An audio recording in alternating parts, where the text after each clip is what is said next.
Hello, hello. My name is Donnie Alvarenga, and I'm excited to be back with you for our second day of the emotional toolkit for health transformation. We want to master our emotions to achieve lasting well-being. If you have not registered for this webinar, I invite you to do so because when you do, you'll receive a workbook. You'll receive access to a workbook that can follow along with each of the sessions. Today, we're going to be talking about feel it to heal it, where we're going to develop the skills to navigate emotions. So, I want you to think of your health journey like a journey that you're taking by car. You're sitting in your car, you've got your hands on the wheel, you've got your map, you know where you're going, you've got the path mapped out, and you find yourself taking these crazy detours instead of going the shortest route, the fastest route. You're going all over the place and you don't understand why. Well, what happens is that you've got these sneaky backseat drivers that grab the steering wheel and shift it when you're not watching, and they take you off course from where you want to go. And those backseat drivers that steal your trip, honestly, they're called emotions. And today we're going to talk a little bit more about those emotions. Now, emotions are not bad, and we're going to dive into that. They're not bad. But if we're not aware of them, if we don't understand them, they can derail us.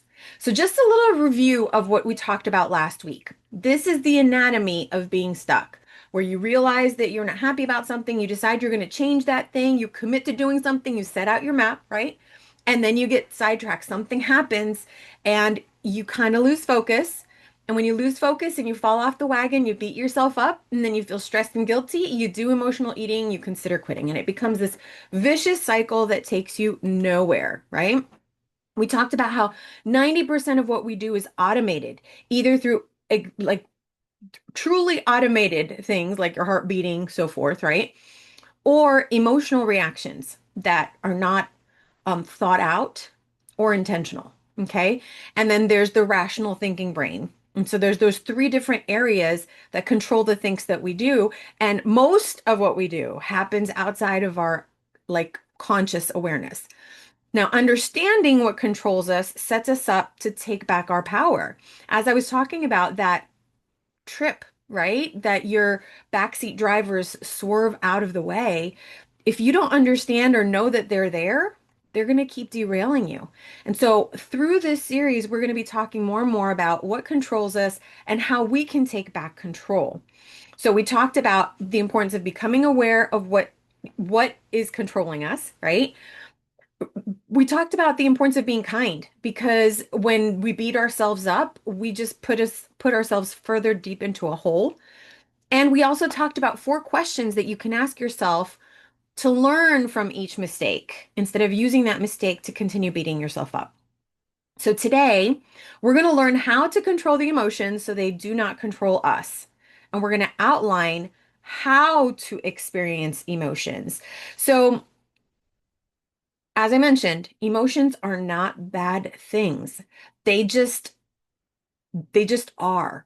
They just are. And I used to think that if I was going to control my emotions, that means I couldn't have them.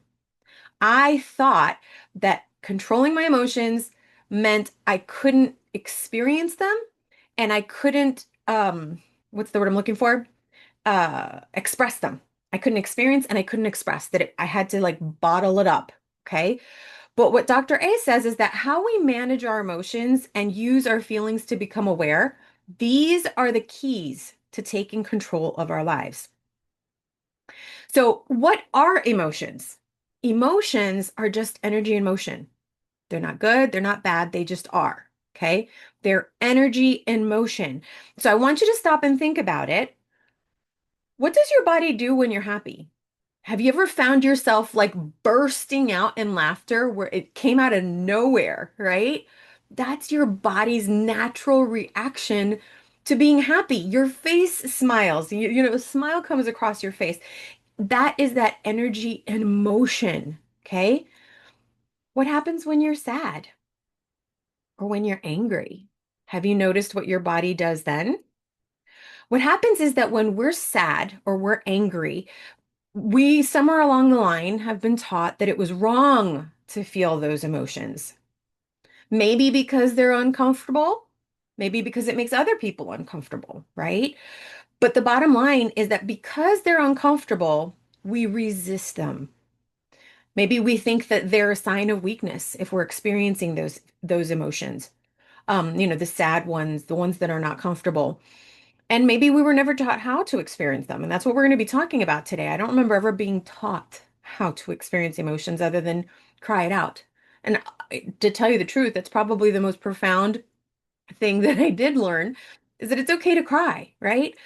And what happens also is that we've also been taught that our emotions end up being a distraction to good decision making. And the truth of the matter is that the opposite is true. It's when we ignore our emotions that we're not able to make those good decisions because we're not allowing that emotion, that energy to get in motion. And maybe we just resist them because they don't feel good. Like I said, they're not comfortable. But what we resist persists. When we don't allow ourselves to experience our emotions, we literally give them the power to control us. I like to think of it as, hiding somebody in the closet or downstairs that you don't want to think about, and they just keep pounding away and making your life miserable, more miserable than if you just let them sit in your living room, right? And so that's what happens with our emotions when we hide them and try to like shove them down and don't allow ourselves to experience it. So when we ignore our emotions, basically, if you think, remember there was the three brains, right? There's the lizard brain and there's the Labrador brain and there's the human thinking brain. And if you think of how a dog reacts when you get home, right? They're excited to see you, they're jumping up and down, they're getting all their wiggles out, right? And it's the same thing when we experience our emotions, that we need to get our wheels out before we can get to the logical thinking brain. And if we don't, our body naturally is trying to get that energy out somehow. And we look for ways to numb that awkward, just uncomfortable feeling. For a lot of us, that includes overeating, using alcohol or drugs, impulse buying, procrastinating, sleeping. A lot of these things are numbing activities that keep us from moving towards the things that we want. So, one of the things that is very important for us to understand is that it's not the actual event. Oftentimes our emotions, our reaction, are in response, right? Are in sequence to something happening, whether it's an event or a situation, something. And what's important for us to understand is that it's not the event or situation that impacts the outcome, but what happens emotionally as a result of those events. So we think he cut me off in traffic, so therefore I'm going to dive into the ice cream, right? Or you had your boss sent you an email and you're terrified of what it might mean, and so you decided you needed to pick up some pizza, right? And so it's not your boss sending you the email, it's your reaction to that event that leads to the outcome. Okay. Now, this is how the emotions control what we do. As we talked about, about 90% of what we do is controlled outside of our awareness. It's just automatic. And that's the automatic and the emotional brains, right? Now, this is important to remember the sequence of events. Okay. It begins here with the stimulus, and the stimulus begins through the most basic and automatic reactions. You touch a hot stove, you're going to pull away before you even think about it. And that saves your finger a lot of times, right? That's important. It's an important function, right?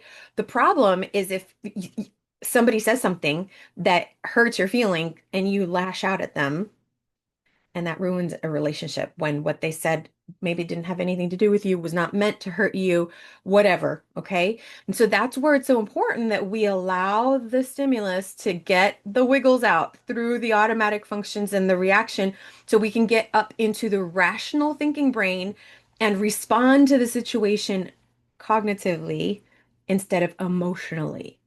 So it's not bad to have the emotion. It's not wrong to have the emotion, but we need to allow ourselves to experience it so we can get to the point where we can actually think, wait a minute, is that really is that the outcome that I want?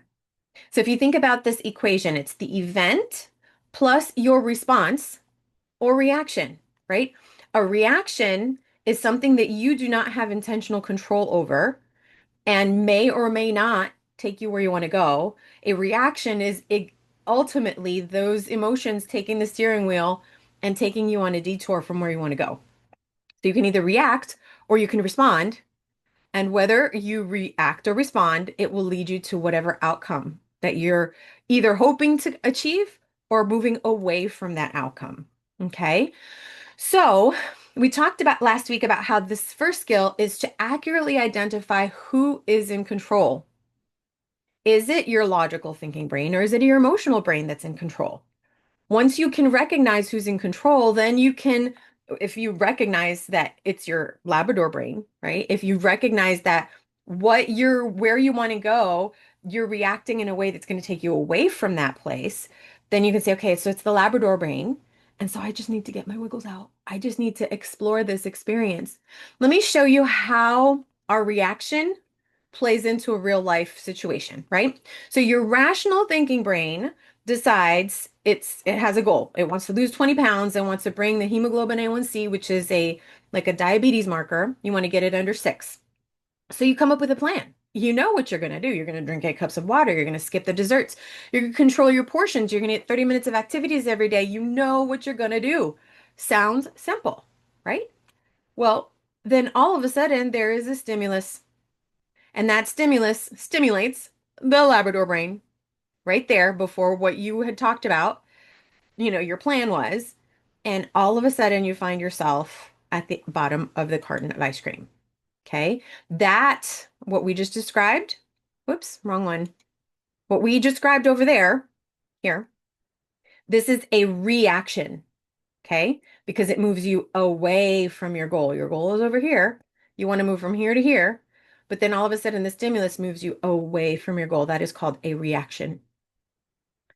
And a response would be, okay, I'm upset about something, something happened, but I have a plan. So I can't think logically right now because I need to get my wiggles out. So what do you do? What do you do? Well, here are some clues that will, fill you in on whether your emotions might be driving, whether your emotions are hijacking your trip. Whenever you think, I know I shouldn't fill in the blank, but I know I shouldn't eat the ice cream, but I know I shouldn't eat um, an extra serving, but calories don't count on the weekends, right? I know I shouldn't, but I don't care. I have thought that so many times, and that is because those emotions were hijacking to the nth degree. Or I know I shouldn't, but it'll be okay if I just have some ice cream this time, or if I have the pizza this time, or if I just buy that extra thing that I can't afford this time, it'll be fine. Or I know I shouldn't, but I'll just start over again tomorrow. If you have ever thought any of these thoughts, these are signs that your emotions are driving the bus. So it's a great time to stop and say, wait a minute, wait a minute. Let me give these emotions some attention because Donnie said that what we resist persists. And I don't want this to persist. I don't want to continue being stuck. So what do I do? We're going to talk about that. How do we get to the point where we can get to the rational thinking brain before allowing this trip through the lizard and Labrador brain to sabotage our goals? How do we control our feelings so that they don't control us? And if you have your workbook, you're going to notice that there's 3 steps to it. Okay. Um, so before we dive into those 3 steps, it's very important that you understand these things about your feelings. Number 1, you are not your feelings. So you are not angry. You feel angry. You are not happy. You feel happy, right? You are separate from your emotions. Okay. Experiencing feelings simply means you are human. It does not mean that you're good nor bad. And the feelings are neither good nor bad. They just are. Okay. Feelings are neither appropriate or inappropriate. Reacting to those feelings, for example, if you punch a hole in the wall, that's a reaction, right? That's not a response. That might be inappropriate if you're damaging property or other people, but there are other ways that you can express that in a way that is more acceptable, okay? But the feeling itself is not appropriate or inappropriate.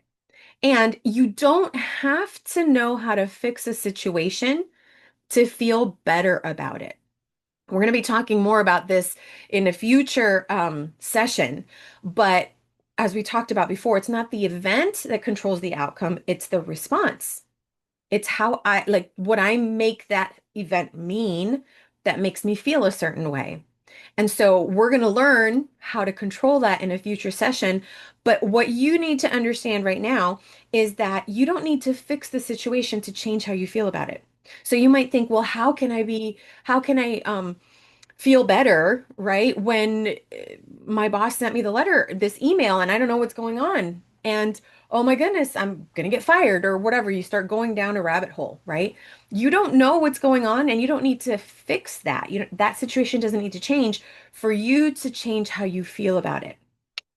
You can actually feel okay about it if you learn the skill we're going to be talking about. So stay tuned for the next episode. I think it's the next one or the following that we're going to be covering that. But it's important that you understand that before you start learning how to experience your emotions, because otherwise you can become afraid that if you allow yourself to feel something, that you're going to be stuck there. And the truth of the matter is that when you allow yourself to experience your feelings, your emotions through to completion, more often than not, you feel better in under 3 minutes. Okay. So if it's uncomfortable, if it's unpleasant, if you're able to ride through it, and we're going to talk about how you'll be feeling better within the next 2 or 3 minutes versus burying it, try to hide it, and then dealing with it for years, right? Okay. So the first thing you want to do is you want to give yourself permission to feel. I don't know if you know who these characters are, but these are the characters of the show, the movie Inside Out, which happens to be one of my favorite movies. And if you haven't watched it, I'm going to give you a little bit of a spoiler. So, spoiler alert. It's the story of a little girl and the inside story of how her emotions are controlling her. And there's this joy is in control. There's joy and there's anger and there's sadness and there's I think it's disgust. I think disgust is the other one. And joy is the one that's in control. She kind of leads the squad, if you will. And she's constantly trying to put sadness in a corner, trying to contain sadness. And in the process of containing sadness, what is discovered in the end is that the little girl loses some of the pleasure and enjoyment of life because she moved away from her friends that she loved, and sadness allowed herself to experience that, allowed her to value those memories, right? Whereas when sadness was out of the picture, she was just flat and nothing meant anything. And so there's a time and place for everything. And so at the end of the movie, we understand that there is a time and place for every single emotion, and all of the emotions coming together are what create the flavors of our life, right? And so it's okay to feel all the feels, even when they're not so pleasant, even when they're not so comfortable. Okay. So that's the first thing. Remember that it's not, if you allow yourself to feel it, you're not going to get stuck there. If you do it right, usually you'll start feeling better within 2 to 3 minutes, which is essentially you allowing your wiggles to get out so that that stimulus can get to your logical thinking brain and you can make some decisions on what you're going to do next so that you can move towards your goal. Okay. So the next thing you're going to do is you're going to feel your feelings to completion, and that comes in 2 steps. So first you allow yourself to feel your feelings, you give yourself permission, and then you focus on the sensations. So we're talking about actually allowing yourself to feel, but it's not the emotional feeling. It's like, what are the sensations on your body? Like I mentioned, if you do it right, you'll feel better. Here I said under 5 minutes. I've found it to be usually under 3 minutes. Okay. So when you focus on the sensations, you can say, wait a minute, I don't feel good. This is not fun. What's going on? So just taking that pause. How do you feel them? How do you do this? Well, you start kind of scanning your body and exploring, what are the sensations on my body? Do I feel anything on my forehead? Have I noticed that I'm like, furrowing my brow, or that I'm tight on my forehead, right? Do I notice some pressure behind my ears? Do I notice that I'm clenching my jaw? Do I notice some wetness in my eyes? right? Is it warm behind my eyes? Do I feel like a tightness in my throat? So here I've provided you with a little diagram so you can scan the body from top to bottom and ask yourself, just kind of consider what are the sensations that I'm experiencing at this moment and how would I describe it? Okay. I have found that just this process of scanning my body helps me relax. Okay. Because it takes the tension away from whatever is the stressful situation at the moment. But because really these steps are most important when we're having um, feelings or emotions that are not comfortable, because the ones that are comfortable, we usually don't resist. So this is how do you process the emotions and how do you feel the emotions that you want to resist, right? Well, you first give yourself permission and then you scan your body and you describe what you're feeling, what your sensations are. Okay. Now, the next thing that you do, once you know what you're feeling and where you're feeling it, you want that energy to move. Remember, emotions are energy emotion. If we don't move, they stay bottled up, and that's when they take control, right? So what we want to do is we want to move, allow that energy to move. So the simplest thing you can do in any situation, you can be in a meeting, right? Where in the moment you can't get up and yell, right? But if you're in a meeting, you can still take some slow, deep breaths. Okay. And what that does is you're allowing that air to come in. It's going to also oxygenate your brain, which is also going to help you process things a little bit more um, in your favor, right? In the favor of your goals. But just doing that motion of expanding your lungs, allowing that fresh air to come in and move in and out, coming in and out, that right there is energy in motion. Okay. So if you take a slow, deep breath in and you hold it for 4 seconds, and then you blow for 4 seconds, and then you hold for 4 seconds, and then you breathe in for 4 seconds and you hold for 4 seconds. That's called box breathing. And this is something that is taught in the military for those that are in really, really high stress situations because they need to find a way to control their emotions in a situation that they might not be able to control, right? And they need to keep their wits about them. They need to keep their logical, rational thinking brain on. And so what do? They're taught to breathe. That is the simplest thing you can do.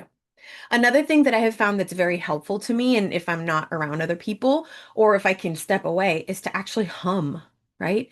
And so by sending the sound to the roof of my mouth, I go, I try to really send it up.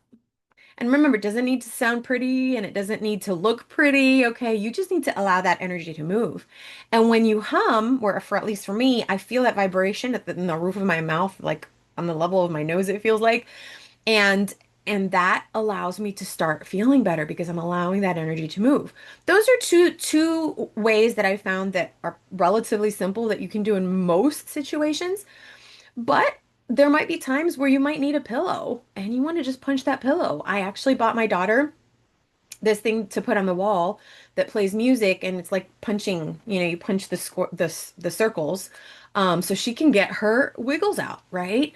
If you have a punching bag, that's great. If you have a punching bag, you're going to get the energy out. You're going to move that energy through you. Once again, I don't recommend that you're punching holes in walls and definitely not on anybody else, right? And you don't want to hurt yourself either. You don't want to hurt property, others, or yourself. That's not what this is about. This is about allowing that energy to move through you so that you're not sabotaging yourself or relationships or property or anything like that. Okay. But maybe you want to punch a pillow, or maybe you want to yell into a pillow, or maybe you want to go somewhere where you can just yell. Okay. And that's okay. That is okay. So that's the third step is that you vocalize and you allow that energy to move so that you're expressing that emotion. So remember, the first step that we talked about last week is that you want to accurately identify who is driving, who is in control. Is it the Labrador? Is it the logical thinking brain? Okay. And if you have those thoughts of, I know I shouldn't, but that right there is a clue that it's not your logical thinking brain that's in control right then. And you trying to negotiate with that feeling is usually not going to work in your favor. You need to allow the wiggles out first, and then you'll be able to think logically. And then the second part is to feel it, is to allow yourself to experience that emotion, give yourself permission, notice where the sensations, what you're sensing and where, and then vocalize. That's how you're going to experience and feel your emotions through to completion. And when you do that, that's when you can turn on the logical thinking brain. So next week, we're going to talk about 3 steps that you can take to once again use skill. We're not talking about skill power over here. Actually, we're also not talking about white knuckling it. When you're white knuckling it, you're keeping the emotions in the basement.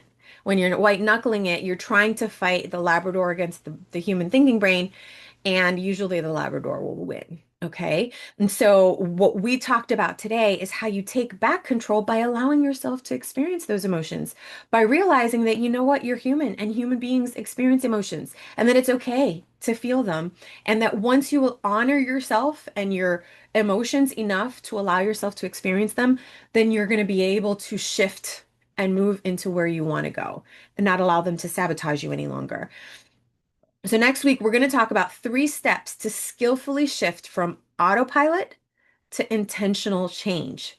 So you're going to shift from having somebody take the wheel and move you away from where you want to go to saying, this is where I want to go, and I'm going to get there because I know how. I not only know the path, but I know how to navigate those backseat drivers, and I know how to deal with it in the moment.